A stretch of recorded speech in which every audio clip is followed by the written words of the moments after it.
Hello दोस्तों, welcome to my new video. दोस्तों आज एलसीडी की बात करने वाला हूं, सैमसंग की ओरिजिनल एलसीडी। इस वीडियो में इसी एलसीडी के बारे में बताऊंगा जो सैमसंग की ओरिजिनल एलसीडी है। एलसीडी का प्राइस बताऊंगा और रिमोट कैसे सैमसंग का कंट्रोल होता है उसकी भी पूरी जानकारी आप लोगों को दूंगा।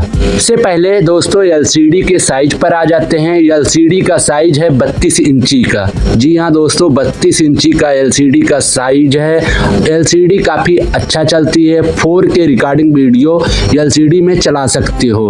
एलसीडी को दोस्तों ऑफ करना हो या फिर ऑन करना हो, रिमोट से आप कंट्रोल कर सकते हो। अगर यूट्यूब आप चलाते हो तो यूट्यूब भी इस एलसीडी में चलता हुआ आपको दिख जाएगा, जो एंड्रॉइड एलसीडी होगी। दोस्तों एलसीडी की रिमोट कंट्रोल की बात करें तो रिमोट कंट्रोल काफी ज्यादा फास्ट होता है। वहीं पर अगर गाना सुनते हो या पिक्चर वगैरह देखते हो तो रिमोट से आप सारा कुछ कर सकते हो, पूरा सिस्टम इंस्टॉल कर सकते हो और यूट्यूब वगैरह चला सकते हो। एक बटन पर आपका यूट्यूब प्ले हो जाएगा।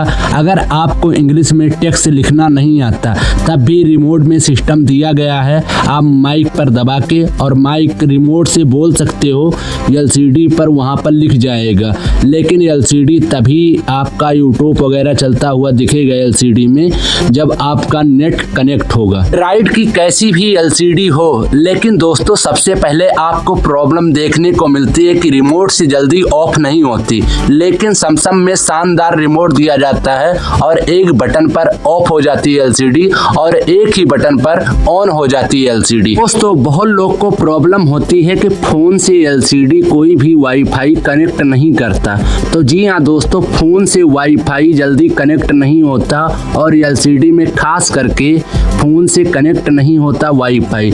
उसके लिए आपको लगाना पड़ता है ईयर फाइबर, या जियो का लगवाओ या फिर एयरटेल का लगवाओ, लेकिन ईयर फाइबर आपको लगवाना पड़ता है। उसमें एक केबल लगती है, केबल के जरिए एलसीडी में नेट चला जाता है और वहां से वो नेट चलने लगता है। दोस्तों अगर एलसीडी आप लेना चाहते हो तो सैमसंग की LCD one of the best LCD आपके लिए हो सकती है। वैसे मार्केट में बहुत सी कंपनी की एलसीडी आती हैं और ये मेरा कोई स्पॉन्सर वीडियो नहीं है कि मैं किसी भी कंपनी को स्पॉन्सर कर रहा हूँ।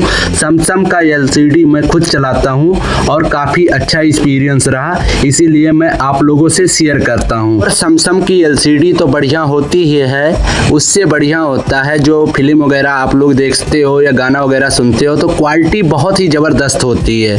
अगर यूट्यूब चैनल पर अभी तक हमारे सब्सक्राइब नहीं किया है तो सब्सक्राइब कर दीजिए और वीडियो को लाइक कर दीजिए। ऐसी वीडियो मैं डेली लाता रहता हूँ।